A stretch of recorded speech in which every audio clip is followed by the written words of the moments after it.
House will come to order. The pledge today will be led by Dylan Sparks, Dylan Brandt, Reese Chaplin from Palmer Ridge High School, Colorado Springs, Colorado, and Abigail Sandlin from James Irwin Charter School, Colorado Springs, Colorado. Join us in the pledge. I pledge allegiance to the flag of the United States of America and to the republic for which it stands, one nation, under God, indivisible, with liberty and justice for all.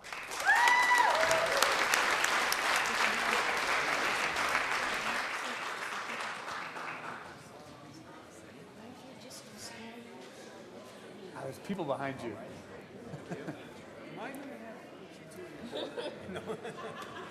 Mr. Kohler, please call the roll.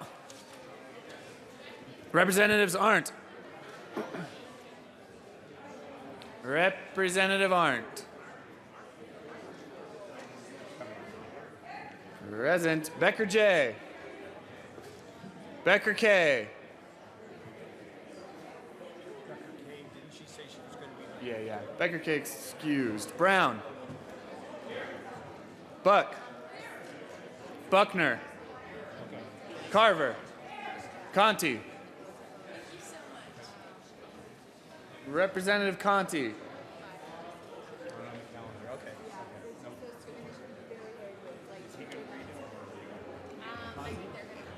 Representative Conti excused. Corum. Court. Danielson. Del Grosso. Dorr. Duran. Esgar. Everett. Representative Everett. Yes, and Ian is working on that, so go visit at the end. Okay. All right. Good. Took a while to get into my head. Figure out Yeah, the Sylvain obvious is, solution. yeah, so thank you. Everett. Representative Everett excused. Fields. She is Foot. Garnett. Janal. Hamner.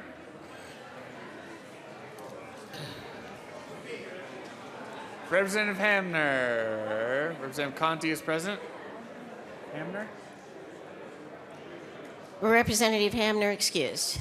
Humphrey. Joshi. Kagan.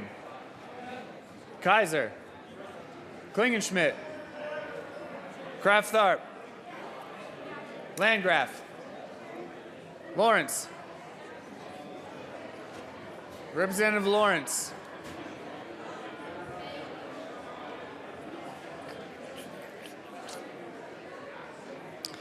Representative Lawrence excused. Lebsock. Lee. Lontine. Lundeen. McCann. Melton. Mitch Bush. Moreno. Navarro. Neville. Nordberg. Pabon. Pedersen. Primavera. Priola. Rankin. Representative Hamner is present. Ransom. Rosenthal. Rupe. Present. Ryden. Same. Salazar. I gotcha. Sias. Singer. Tate. Thurlow. Tyler. Van Winkle. Vigil. Willett. Williams. Wilson. Windholes. Winter. Representative Becker K is present. Young. Madam Speaker. Here. 1 minute.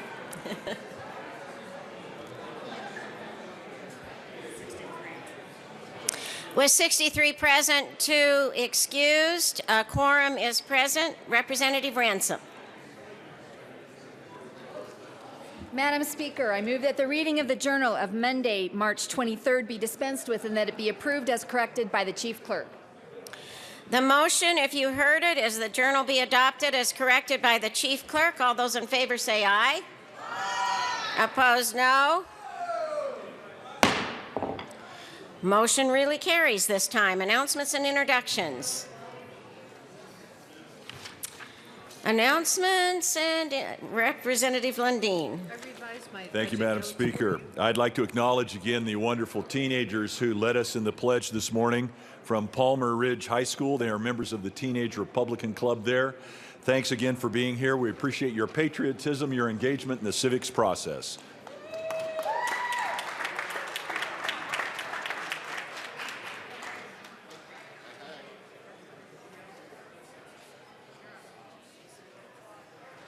Representative Rupe. Thank you, Madam Speaker. And I would like to take a moment to read a tribute. It's for one of the ladies that was here from the Pikes Peak Boys and Girls Club. It reads, State of Colorado, the House of Representatives convened in the 70th General Assembly, hereby extends sincere commendations to Abigail Sandlin, the Boys and Girls Club Youth of the Year in the Pikes Peak region. Representative Rupe, would you give me a second to get order here, please? Thank you, ma'am.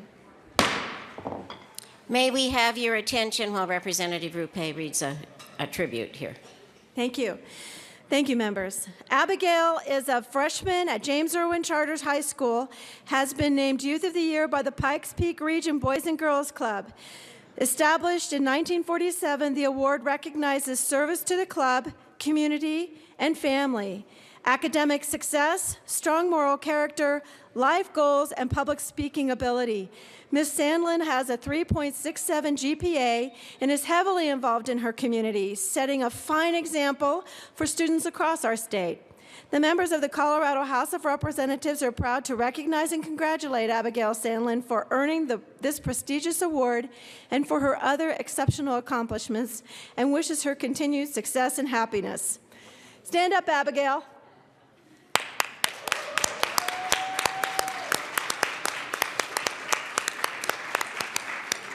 Congratulations. Representative Rupe. Thank you, Madam Speaker. I'd also like to recognize the other members of the Boys and Girls Club. Jace, please stand as I call your name. Jace Ryder, Lauren Herbert, Ashley O'Donnell, Courtney Barnett, and Sherelle Bethel. Thank you, ladies, for doing such a fine job with our Boys and Girls Club in Pikes Peak region. Thank you, Representative Rupe. That's a $2 fine for that one. Representative Escar. Thank you, Madam Speaker and members. This is National Women's History Month, and today we'd like to share with you a few women in science profiles of people that we respect and want to honor real quickly. I am going to start with Temple Grandin. More than half of the cattle in Colorado and Canada dwell in humane livestock handling facilities designed by this CSU animal sciences professor. Grandin has shared her vast expertise in livestock handling in hundreds of industry publications, book chapters, technical papers, and scholarly journal articles. Time magazine actually listed her as one of its 100 most influential people in 2010, and the national media have interviewed her extensively, including on 60 Minutes, in the Wall Street Journal, and on National Public Radio. As a female trailblazer in an all-male industry, Grandin has used her notoriety to help others break through barriers of sexism and prejudice against persons with autism and bring about a fresh appreciation for all people. And I also just want to say I had the honor of meeting her personally when she came to CSU Pueblo to speak to the students there. So I would like to honor Temple Grandin today. Representative Hamner. Thank you, Madam Speaker. And colleagues, I'd like to tell you about Dr. Florence Sabin. She lived from 1871 to 1953. She was a physician, a research scientist, a teacher, a public servant. Dr. Florence Sabin was all of these and much more. She was one of the first women accepted by Johns Hopkins School of Medicine. She graduated with honors in 1900 and interned there. After a long career in medicine focused on the human circulatory system, she retired in Colorado. Dr. Sabin was summoned back to work by the governor at the time to improve the state's poor public health conditions. She got much-needed legislation passed. Among the results, Denver's tuberculosis death rate dropped from 54.7 to 27 per 100,000. She's one of 2 Colorado citizens whose likeness stands in the statutory hall of the U.S. Capitol. Thank you. Representative Danielson. Thank you, Madam Speaker. So as part of the Women's History Month, I would like to highlight another scientist, a woman in science in Colorado. This woman's name is Frances McConnell Mills. She lived from 1899 to 1974. This determined woman graduated from high school at 15, acquired her bachelor's degree at 17, and received her master's degree in chemistry at 19. Although her father had helped many young men through medical school, he refused to pay her tuition because he thought medicine was too hard a life for a woman. Consequently, she worked her way through medical school on her own. At 25, Dr. McConnell was named Denver's first city toxicologist. As the first woman toxicologist in the Rocky Mountain region, and probably America's first woman forensic pathologist, she had an esteemed reputation for her blood work and poison analysis, and from 1925 to 1950, was instrumental in solving many of the region's most puzzling crimes. In the subsequent trials, Dr. McConnell Mills often testified as a key witness. Thank you. Representative Carver. Thank you, Madam Speaker. I would like to speak about a pioneer in space weather forecasting, Jeanette Virginia Lincoln. She worked on world weather patterns for NOAA. She started her professional life as an instructor in household equipment in Iowa State. And in 1942, she joined the U.S. National Bureau of Standards in Washington, D.C., and this was in 1942. She worked as a physicist for that organization in ionospheric research. She helped create a statistical method for predicting sunspot activity that is still used today. In 1959, she was appointed chief of the Radio Warning Services, the first woman to head a section in the Federal Bureau. Excuse me, Representative Carver, would you hold on just a minute, please? Could we have your attention to the well, please? Thank you. Representative Carver, please proceed. Jeanette Virginia Lincoln retired after 38 years of federal service, was a past chair of the Denver section of Society of Women Engineers, and made a huge contribution to weather forecasting. Are there further announcements and introductions? Representative Rosenthal. Thank you, Madam Speaker. Members, this week, about 300 million people worldwide are observing the New Year celebration of Nowruz. To all of you, I say, Nowruzetan Piruz. Nowruz originated as a Zoroastrian holiday about 3,000 years ago in ancient Persia. And you know Persia, like the cat, meow.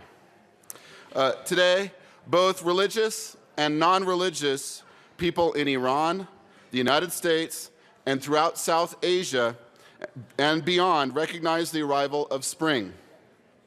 You may recall meeting the Consul General of Azerbaijan a couple months ago. He's celebrating Nowruz in Los Angeles. Even Christian countries like Armenia have Nowruz celebrations given the presence of Kurdish and Persian minorities. The festival of Nowruz embodies hope and the tradition that each individual's thinking, speaking, and conduct should always be virtuous. And we should always have compassion for our fellow human beings, regardless of ethnicity and religion. During Nowruz, people visit each other, have lively celebrations, sing, dance, recite poetry, cook particular foods, purchase new shoes and clothes. They set a table called a Haftzin, and I have one in my office if you'd like to come and visit it. It's really beautiful. And I'm in room 300, so come on by and see my Haftzin. Nowruz is celebrated by more than 1 million Iranian Americans, about 10,000 of whom live in Colorado, particularly in Aurora, Denver, Boulder, Colorado Springs, Fort Collins, Arvada, and Thornton. Today, Madam Speaker, I'd like to introduce some Iranian American Coloradans, some of whom live in my district. Besides putting together really fun parties over the past couple of weeks for Nowruz, they do really wonderful programs which contribute to furthering the Persian culture in Colorado to further their traditions. Would the members of the Colorado Children's Nowruz and Shabbos Share Poetry Group and everybody else please stand?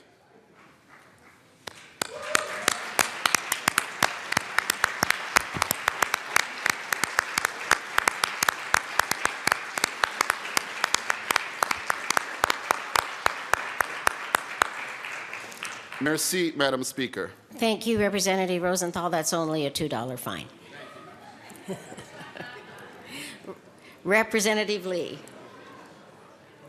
Thank you, Madam Speaker. To more mundane matters, the Judiciary Committee will not meet upon adjournment today, but it will meet this afternoon with the lineup in the program, except for Representative Lontine's Bill 1241, which will not be heard at the sponsor's request.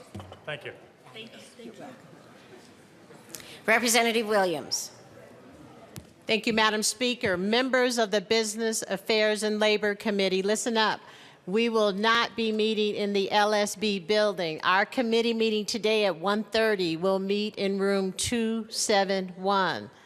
Again, we will not meet across the street at 1:30. We will meet in room 271. Thank you, Madam Speaker. Are there further announcements and introductions? The Speaker has one. Representative Ryden will replace Representative Tyler on the Public Health Care and Human Services Committee for today only. Seeing no further introductions and announcements, the next order of business is third reading of bills, final passage. Members, please take your seats. Mr. Kohler, please read the title of House Bill 1284. House Bill 1284 by Representatives Winter and Rupay, also Senators Grantham and Hodge, concerning measures to enhance program efficiency for shared photovoltaic energy generation facilities. Members, we are starting third reading. Please take your seats. Madam Majority Leader. Thank you, Madam Speaker. I move for the passage of House Bill 1284 on third reading and final passage. The question is the passage of House Bill 1284 on third reading and final passage. Seeing no discussion, Mr. Kohler, please open the machine and members proceed to vote.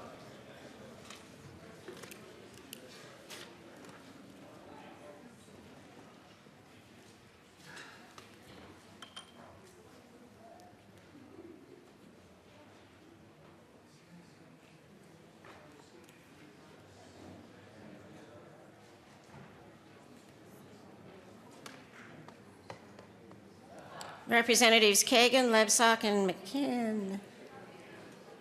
Now Kagan and Lebsack.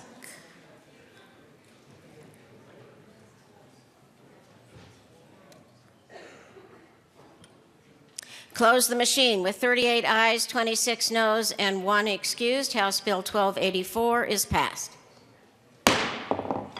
Co-sponsors.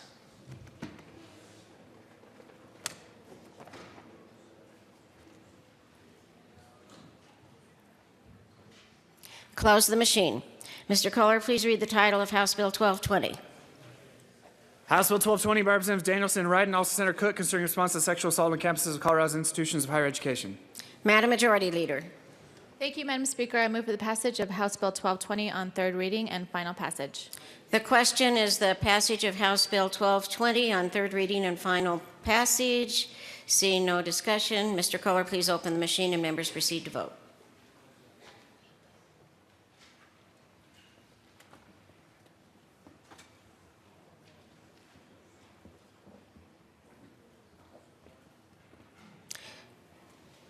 Close the machine. With 54 ayes, 10 noes, and 1 excused, House Bill 1220 is passed. Co-sponsors.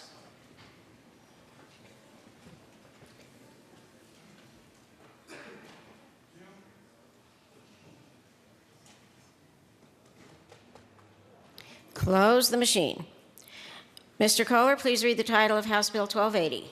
House Bill 1280 by Representative Young, also Senator Grantham, concerning the creation of a capital reserve and certain cash funds. Madam Majority Leader.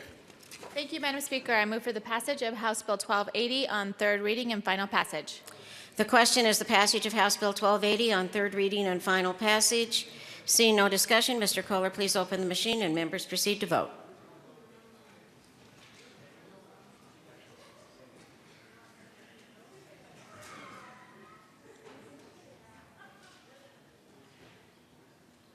Close the machine. With 64 ayes, no noes, and 1 excused, House Bill 1280 is passed.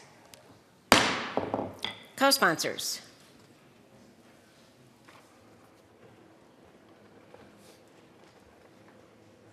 Close the machine. Mr. Kohler, please read the title of Senate Bill 186.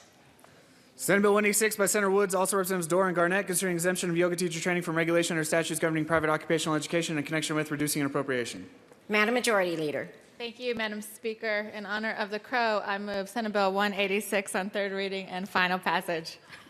The question before us, or maybe I should say behind us, is the passage of Senate Bill 186 on third reading and final passage. See no discussion. All those in favor? Mr. Kohler, please open the machine. Members proceed to vote.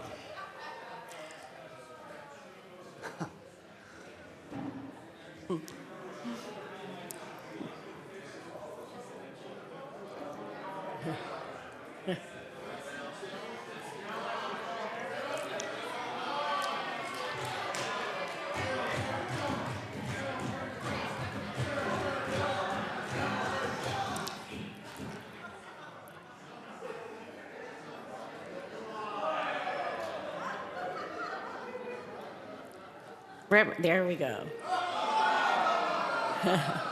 Close the machine. With 63 ayes, 1 no, and 1 excuse, Senate Bill 186 is passed. Co-sponsors.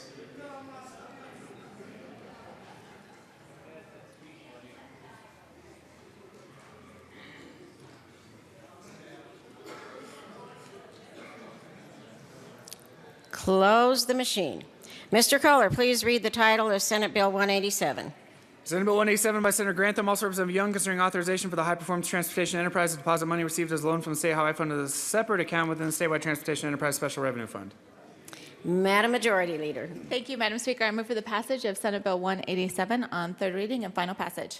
The question is the passage of Senate Bill 187 on third reading and final passage.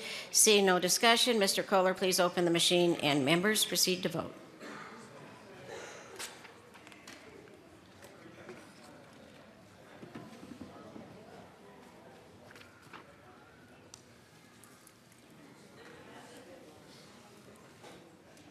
Close the machine. With 64 ayes, no noes, and 1 excuse, Senate Bill 187 is passed. Co-sponsors.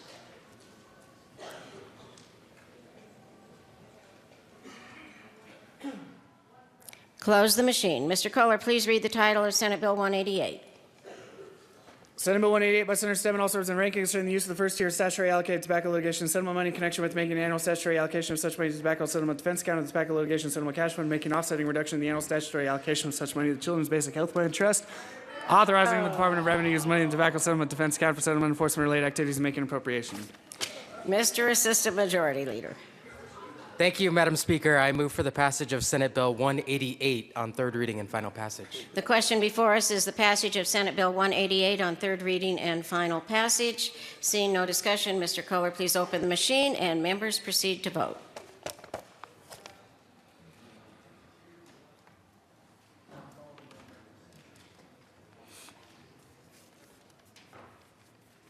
Close the machine. With 62 ayes, 2 noes, and 1 excuse, Senate Bill 188 is passed. Co-sponsors.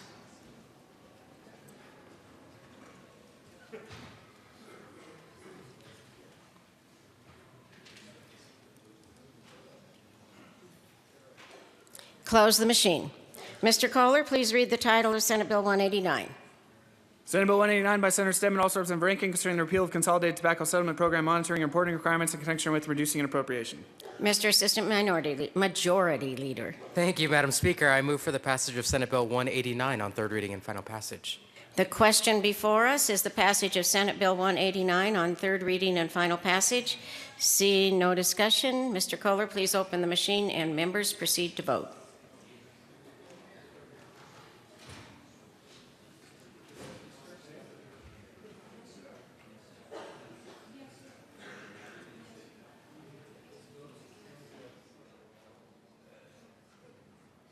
Representative Garnett. Close the machine with 64 ayes, no noes, and 1 excused. Senate Bill 189 is passed. Co-sponsors.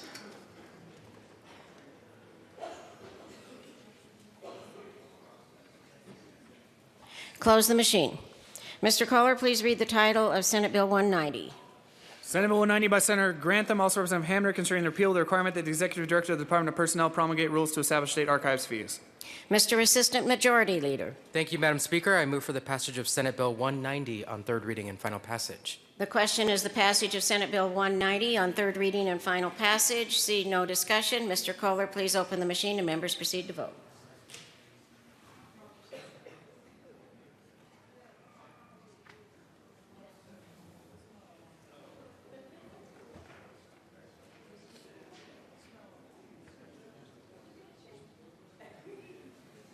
Close the machine with 49 ayes, 15 noes, and 1 excuse. Senate Bill 190 is passed. Co-sponsors.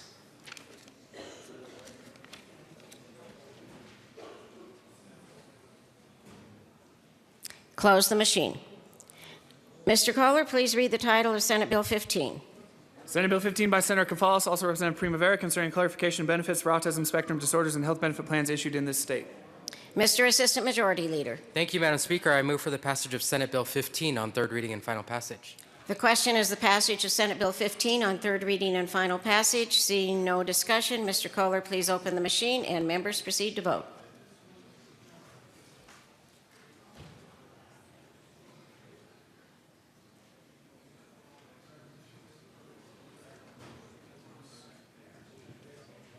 Close the machine with 63 ayes, 1 no, and 1 excuse. Senate Bill 15 is passed.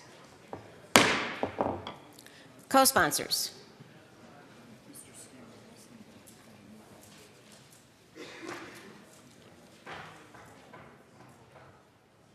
Close the machine. The next order of business is second reading, general orders. Representative Lebsack. Thank you, Madam Speaker.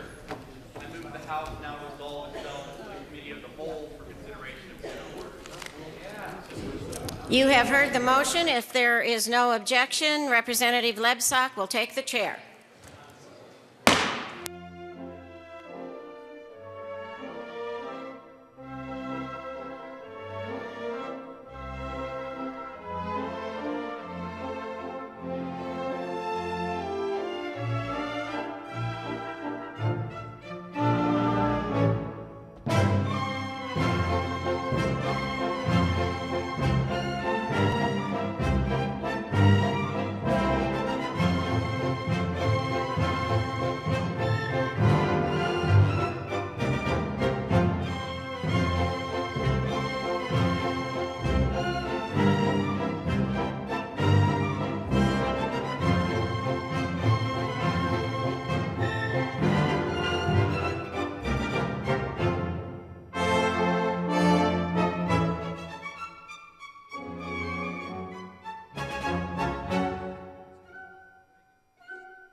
The committee will come to order. With your unanimous consent, the bills will be read by title unless there is a request for reading a bill at length. Committee amendments will not be read unless requested, as they are printed in your bill folders. Floor amendments will be shown on the screen and on your iPads and not read unless requested. Bills will be laid over upon motion of the majority leader. The court rule is relaxed.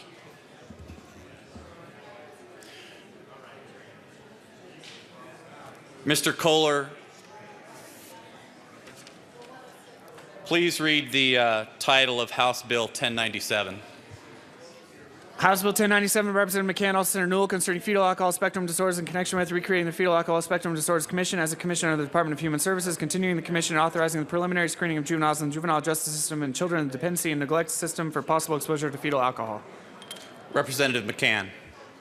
Thank you, Mr. Chair. I move House Bill 1097 and the Appropriations Committee report. To the committee report. Thank you, Mr. Chair. The Committee on Appropriations simply added the provision of a small amount for a 0.2 FTE, so I would ask for an aye vote on the Appropriations Committee report. The motion is to approve the committee report. All of those in favor say aye. Aye. You want to speak to the committee report? Representative McCann will allow Representative Brown to speak to the committee report. Okay, thank you, Mr. Chair. What this bill does, and I have a... Representative Brown, we're on the committee report. Yes, on the committee report, and I need to make an amendment to the committee report, or otherwise it will be a settled question. Okay, so I move L006 and ask that it be displayed.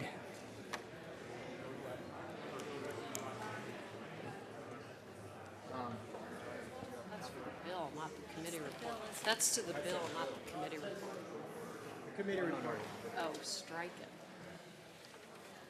The amendment has been properly displayed. Representative Brown, do you want to explain that amendment? Thank you, Mr. Chair. And what the Appropriations Committee report does is it gives money for a commission. And this commission starts out and was originally created in the executive branch as a temporary commission. And the bill dissolves the temporary commission and recreates the commission as a Type 2 agency in the Department of Human Services, and allocates it to the unit that administers behavioral health programs and services. And I just believe that this commission, it becomes a bureaucracy, a continuing bureaucracy that whereas we've gotten along with the temporary commission in the past, I think we're going right along. We need to save every penny that we possibly can. We don't have enough money for K-12 education, for highways. And this is just a little bit of money that we would save by not doing this commission. But and actually, that's what this amendment does, is it takes out the commission part of the bill and everything else related to fetal alcohol syndrome disorders, and that's a very, very close to me, and I'm in favor of the bill except for this commission. Thank you. Representative McCann. Thank you, Mr. Chair. I would ask that we vote no on this amendment. Basically, he's striking the entire bill by amending the Appropriations Committee report. And we had testimony in the committee that talked about the importance of the Fetal Alcohol Spectrum Disorder Commission, because it does foster increased awareness of the dangers of drinking during pregnancy. And we actually had testimony from a mother who had her child with her who had fetal alcohol syndrome or spectrum disorder. And the way I read the amendment, he's basically striking the council at all. It is a temporary commission now, and the reason we need to move it into the Department of Human Services is that it will expire in July of this year if we don't take this action. So I would ask for a no vote. Representative Brown. Thank you, Mr. Chairman. I'd just like to ask Representative McCann if the Department of Human Services can't handle this without creating a permanent commission that will become a permanent bureaucracy and will always be, there will always be needed money for it. And I just don't see why the Department of Human Services can't handle that. I agree. And this is a very close thing to me. I delivered a baby that had the fetal alcohol spectrum disorder at one time. The mother didn't even know that she was pregnant. So it's very close to me, but I do not see why we need this commission to continue forever. It's been a temporary commission for a long time, you know, we've gotten along fine. I don't see why the Department of Human Services can't continue the education portion of fetal alcohol spectrum disorders and us not needing this commission. There are 300 commissions and committees that are appointed by the governor in Colorado at this time, 300. And I just don't think that there's a need for that many, and this is one I think that we can do away with.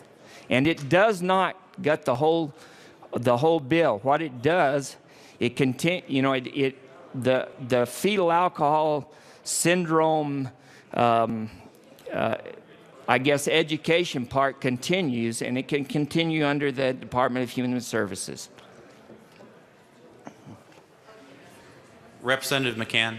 Thank you, Mr. Chair. Thank you for the question, Representative Brown. The Department of Human Services will simply have a .2 staff person to assist with noticing the meetings and with administering or staffing the meetings. It's an important commission.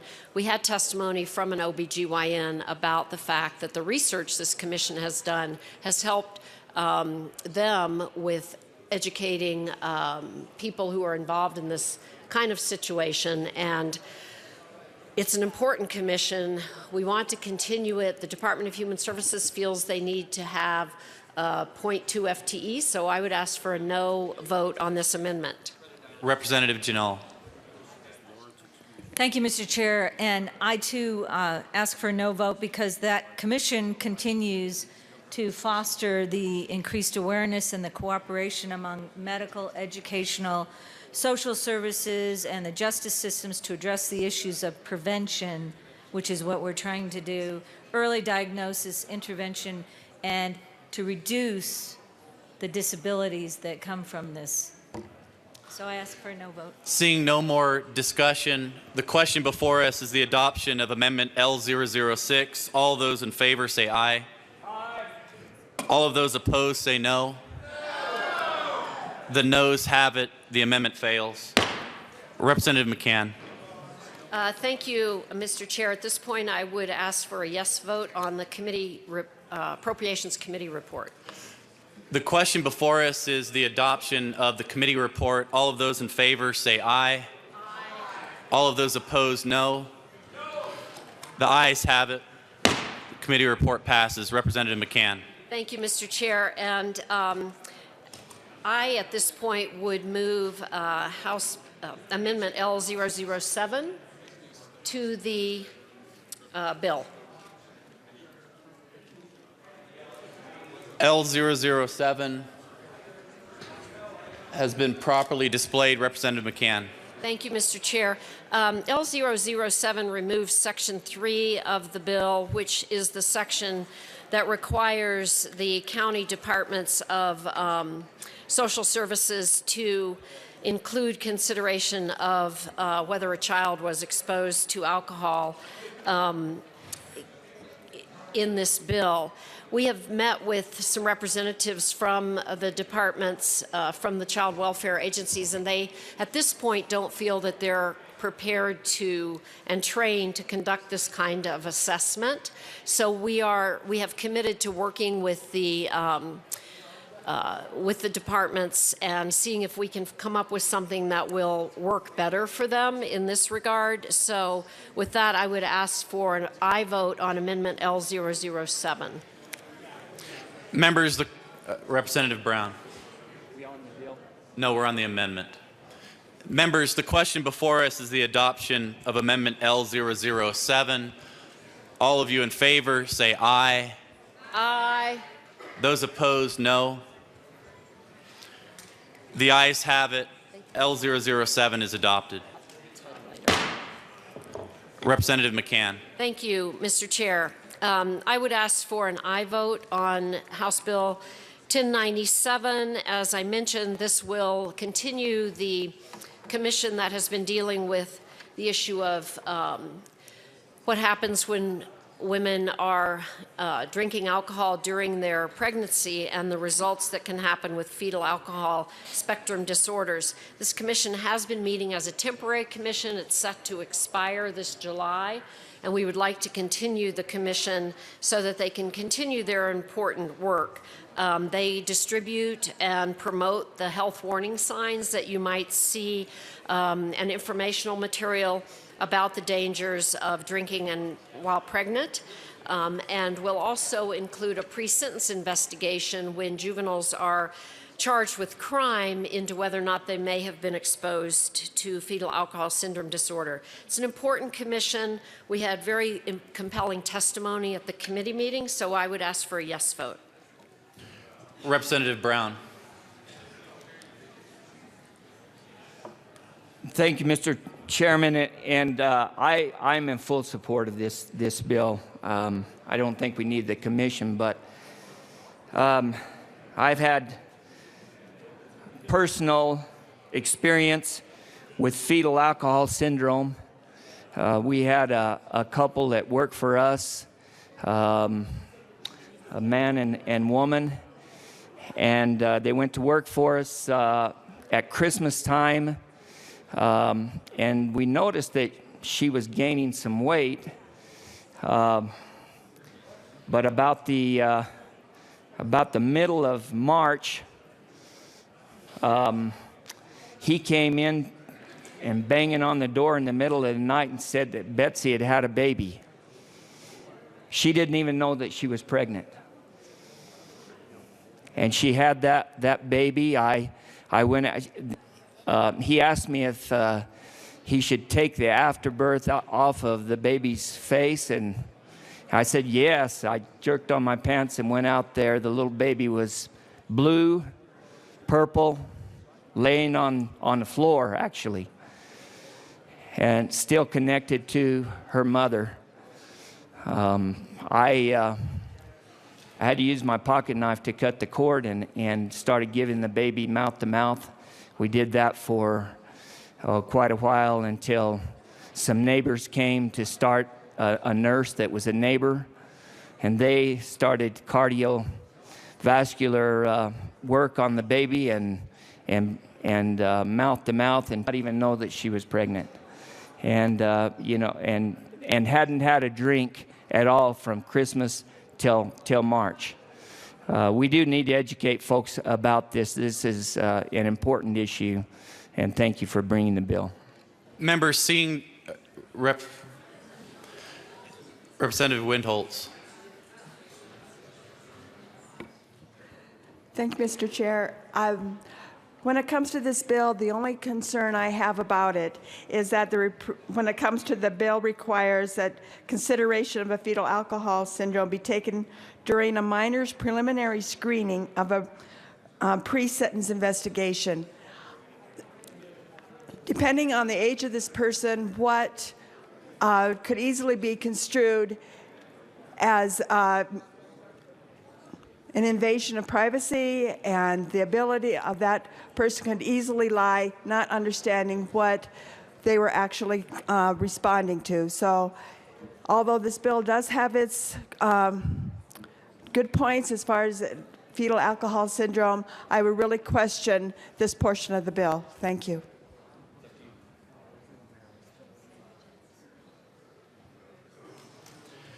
Representative Janelle.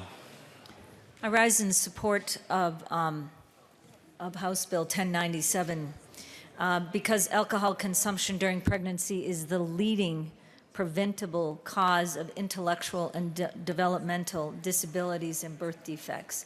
This commission is extremely important, and I ask for a yes vote. Seeing no more, Representative McCann. I would simply echo, I would simply ask again for a yes vote on this bill.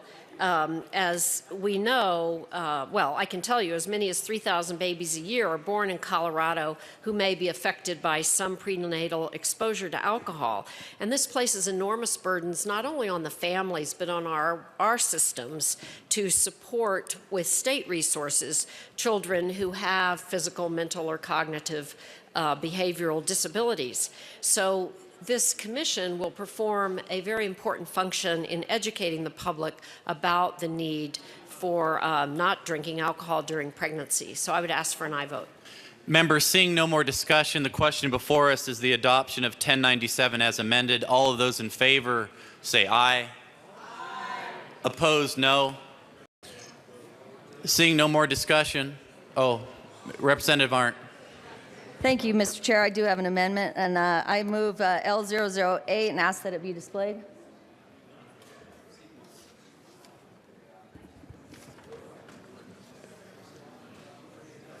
L008 has been properly displayed. Representative Arndt.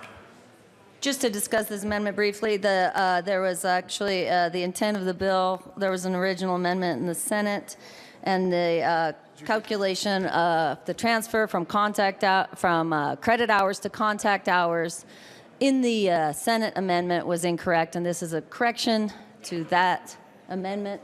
And it simply, what it does is it brings the hours in the bill in line with the rulemaking of DORA to ensure that everyone's getting enough contact hours in their respective professions. Members, the question before us is the adoption of Amendment L008. All of those in favor say aye. Aye. Opposed, no. The ayes have it. L008 passes. Representative Arndt. Thank you, Mr. Chair. I move Senate Bill 15106 as amended. Minority Leader Del Grosso. Thank you, Mr. Chair. And Representative Arndt, I have a couple of questions on this bill, and I apologize, I didn't hear it in committee. So when I first see Sunset Barber and Cosmetologist Act, and you know, I'll admit that I've gone in and I've gotten a bad haircut or two in my day.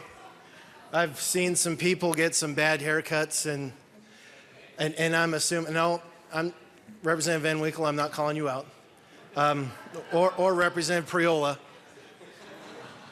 But I guess why do we need to regulate barbers? Because obviously you get bad haircuts and these people are supposedly licensed. So why do we need to license somebody? Because obviously when you license them, they still on occasion can give a bad haircut. Now me personally, if I've gone in there and somebody has given me a bad haircut, or I'm assuming cosmetologist, if they didn't give my pedicure right or my nails didn't look good, I just wouldn't go back to that person. So I guess why are we regulating these folks? If you want to be recognized, Representative, please raise your hand. Representative Arndt.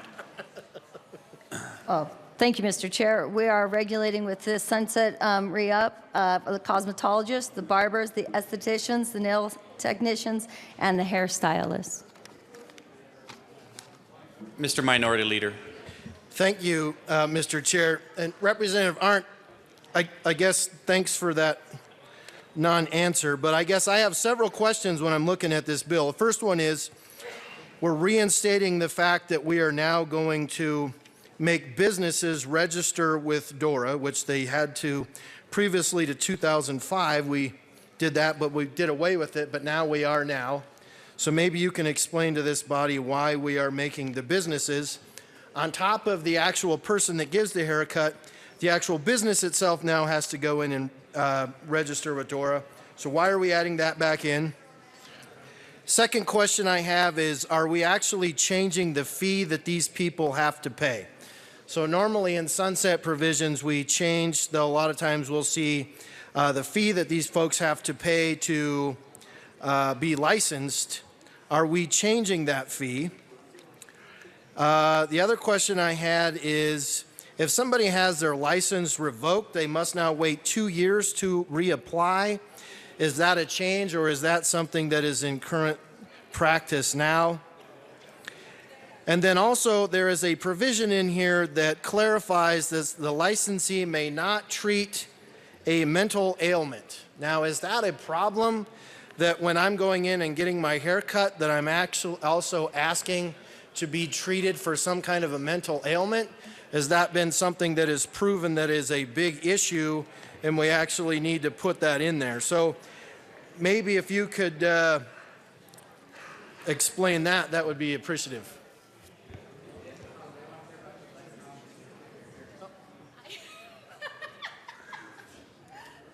Mr. Minority Leader. Thank you, Mr. Chair. Obviously, I can see the sponsor doesn't know, so she will not answer. But then my last question would be, what would be considered aiding or abetting the unlicensed practice of barbering?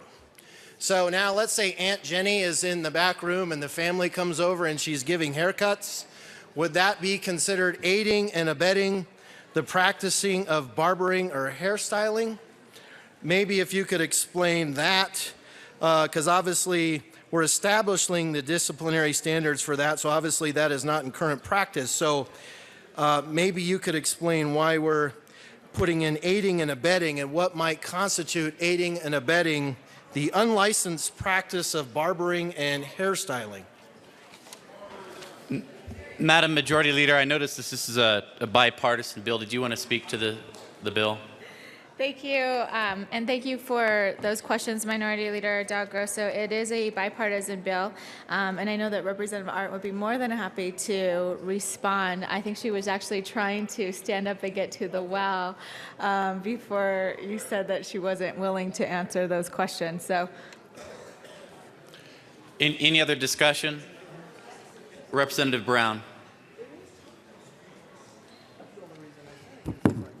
Thank you, Mr. Chair. And I think it was yesterday that we passed Senate Bill 171. I think that I think it was brought to us by Representative Moreno, if I remember right. And we, in that bill 171, we took out the regulation on barbering and cosmetologists. And here we are putting it back in. I'd like an answer. Mr. Assistant Majority Leader. Thank you, Mr. Chair. And Representative Brown, I think you're confusing the actual regulation versus the requirement for a credential. In Senate Bill 171, it repealed the requirement that the Board of Division of Private Occupational Schools award a credential, did not repeal the regulation. Representative Neville.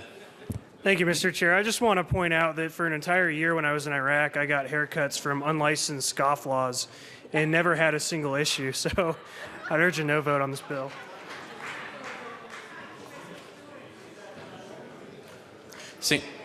Representative Brown. Thank you, Mr. Chairman. I know this bill is going to pass, and Representative Arndt's my favorite representative. But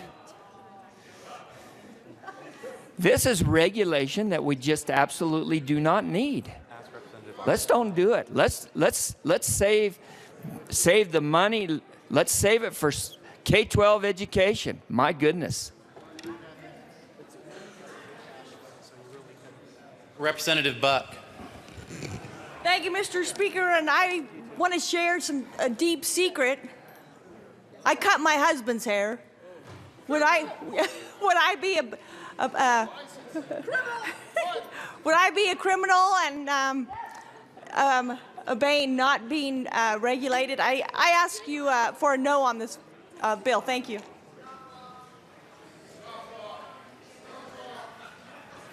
Representative Navarro. Thank you.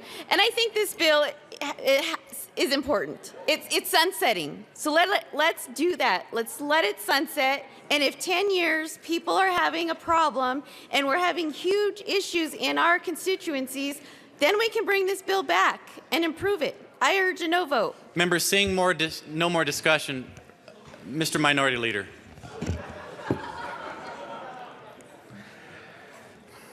Thank you, Mr. Chair, and maybe I could just read the bill at length so we could speed this along. Mr. Minority Leader, I'm not sure if that's necessary.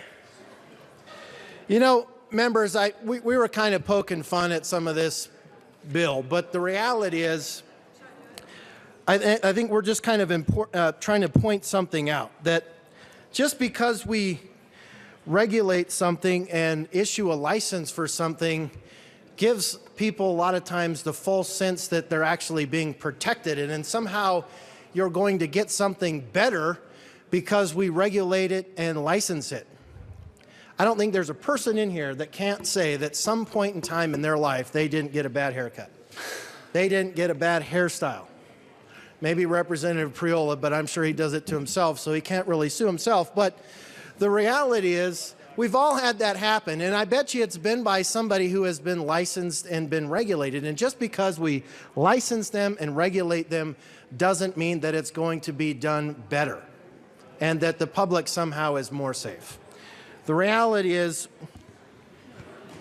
this is not necessary. We do not need to continue to regulate this industry. As Representative Navarro said, look, let it sunset, let it go. And then if we find out in a couple of years from now there's a lot of public safety issues that are going on because we don't have this, then maybe we can come back and relook at it in the future.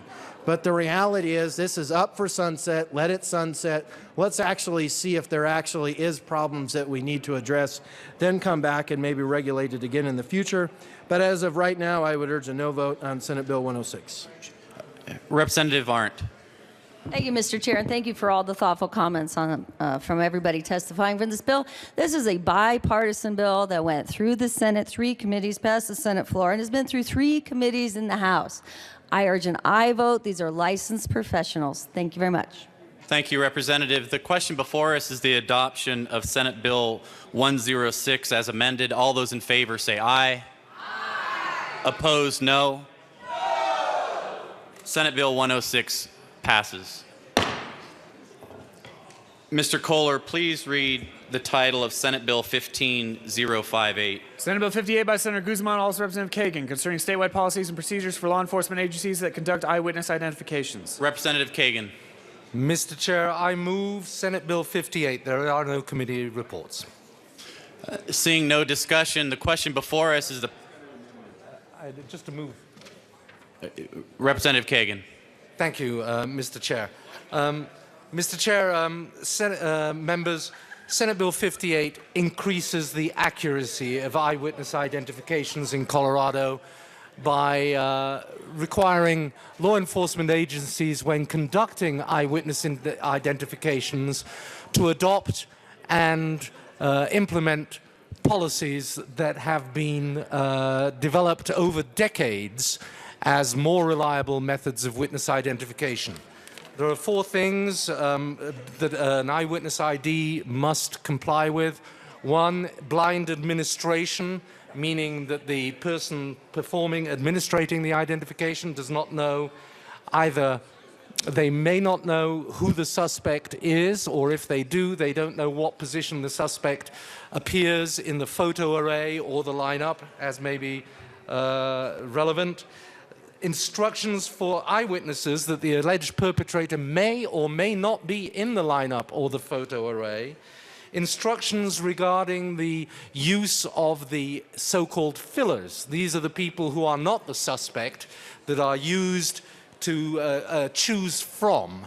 Instructions regarding those fillers, and documentation when the witness either makes or does not make the identification as to the level of confidence that the witness has. These are simple but very effective provisions that will increase the accuracy of eyewitness identifications.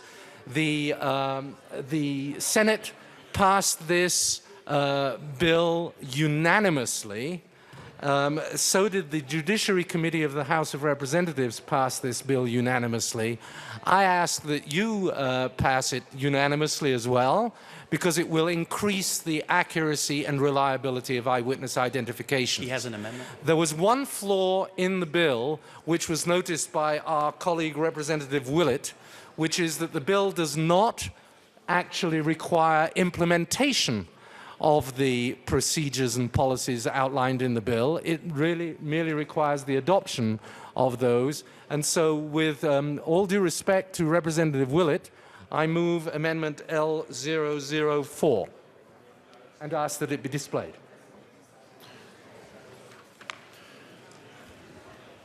Amendment L004 is properly displayed. Representative Kagan. Members, L004 makes clear that law enforcement agencies must not only adopt a set of policies and procedures for eyewitness identification, but they must also implement them. Thanks to Representative Willett for noting this deficit in the bill, and I urge an aye vote on L004. Members, the question before us is the adoption of Amendment L004. All of those in favor say aye. Opposed, no. The ayes have it. Amendment L004 passes. Representative Kagan. As amended, I urge an aye vote on Senate Bill 58. The question before us, members, is the passage of Senate Bill 58 as amended. All of those in favor say aye. All of those opposed, no. The ayes have it. Senate Bill 58 passes. Mr. Kohler, please read the title of House Bill 15-1242. House Bill 1242 by Representative Danielson, also Senator Aguilar, concerning the right of a medical patient to designate a caregiver to assist the patient with basic tasks following release from a medical facility. Representative Danielson. Thank you, Mr. Chair. I move House Bill 1242 and the committee report for Public Health and Human Services. To the committee report. Thank you, Mr. Chair. Basically, the House Bill 1242, we addressed some concerns that the Hospital Association had to make the bill into such a form that they're actually supporting actively. Seeing no discussion, the question before us is the adoption of the committee report. All of those in favor say aye. Aye. Opposed, no. Committee report passes. Representative Danielson. Thank you, Mr. Chair. I'd like to urge an aye vote on House Bill 1242. This bill would allow patients, when they are admitted to and moving through the process at a hospital, to have a caregiver with them along the way, but probably more importantly, on discharge, when they receive those critical instructions on how to take care of themselves when they go home or to another facility. This bill is strongly supported by seniors advocates, advocates for the rights of the disabled, and also now, because of the many changes that we made to the bill to make it more accommodating to the Hospital Association, the Colorado Hospital Association is actually supporting the bill.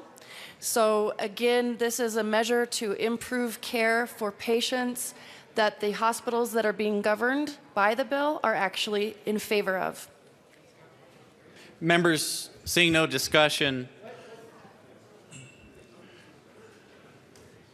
Thank you, Mr. Chair.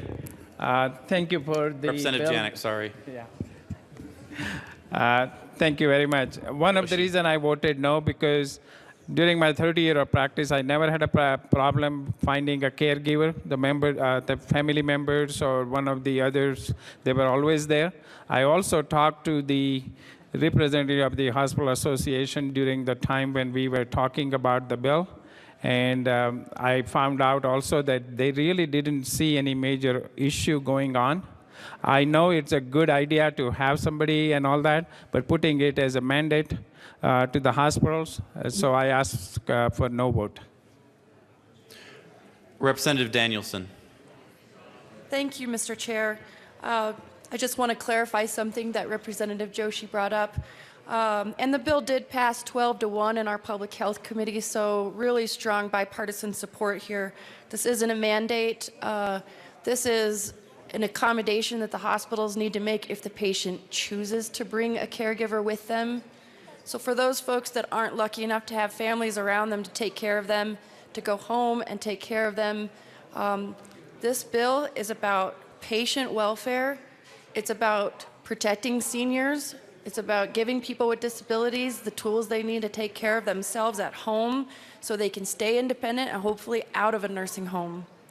So I would urge an aye vote. Like I said before, you've got folks advocating for seniors, the folks that are disabled, and also the hospital association themselves admitting that this is a best practice that should be observed by all hospitals, and it shouldn't depend on where you're admitted. So I'm really glad that Representative Joshi never had an issue here, but a lot of folks do. And so I ask and I vote on 1242. Thank you.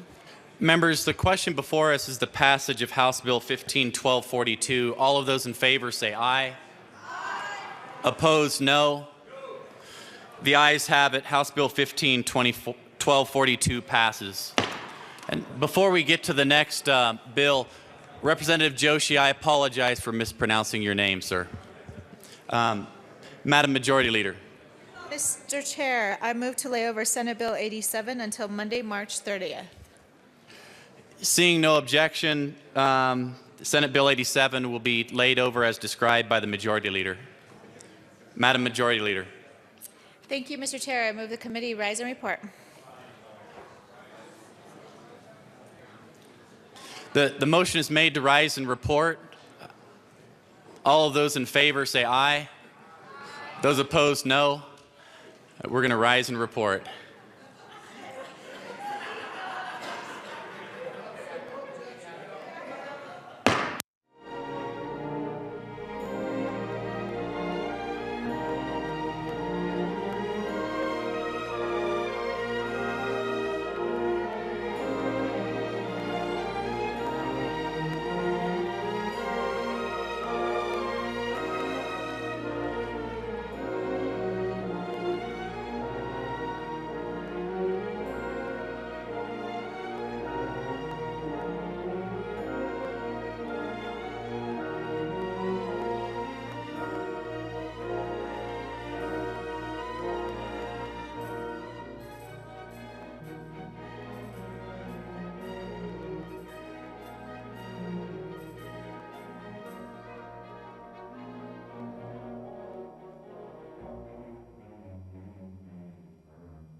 The House will come back to order.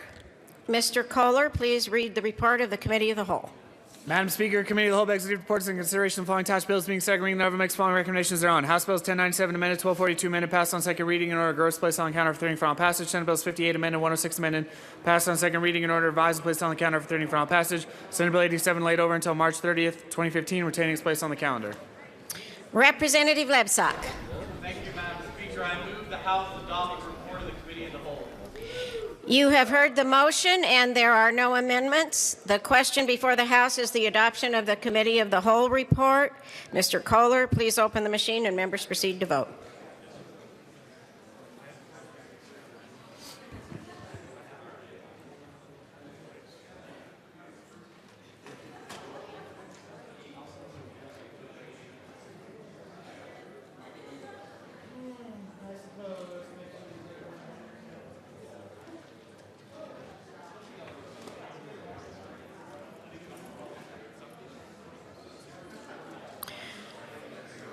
Representative Sias. Close the machine with 64 ayes, no noes, and 1 excuse. The report of the Committee of the Whole is adopted. Announcements and introductions.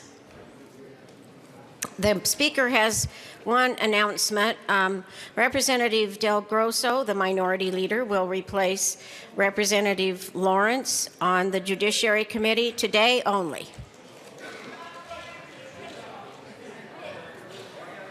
Representative Janal.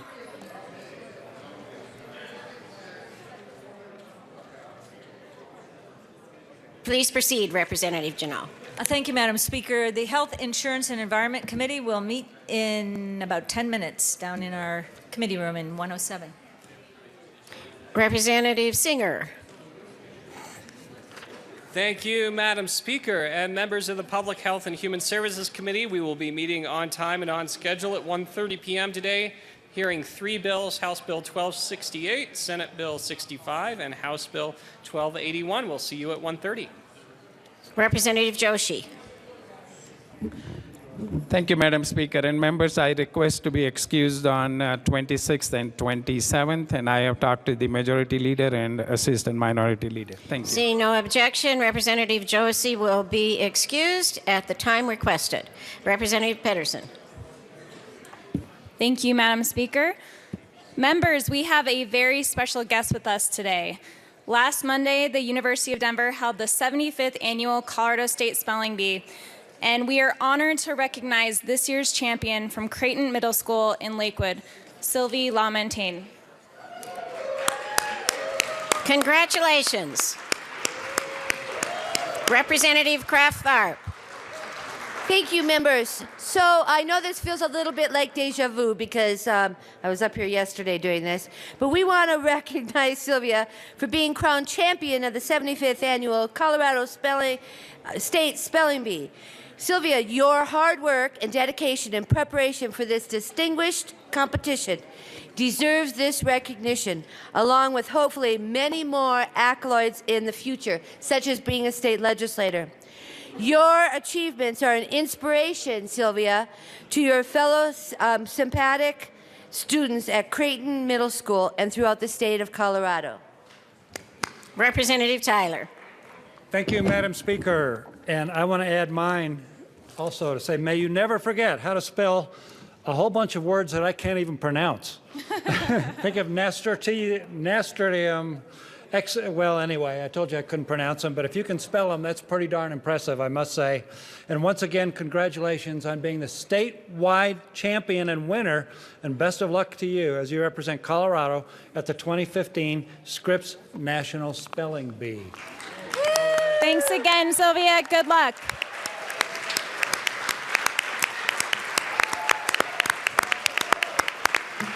I just called her Sylvia. Very good, Matt. That's how you pulled that off. Again, congratulations. Representative Sane.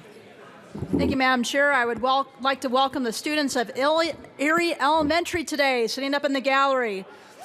Wave hi. Welcome, Erie Elementary. Are there further announcements and introductions? Seeing none, Madam Majority Leader. Thank you, Madam Speaker. I move to lay over the balance of the calendar until tomorrow, March 25th. The motion is to lay over the balance of the calendar until tomorrow. Seeing no objection, so ordered. Madam Majority Leader. Thank you, Madam Speaker. I move the House stand in recess until later today at 1 p.m. The motion is to stand in recess until tomorrow at 9 a.m. Oh, that's right. I guess we do better do that. So it was too noisy for the speaker to hear in here.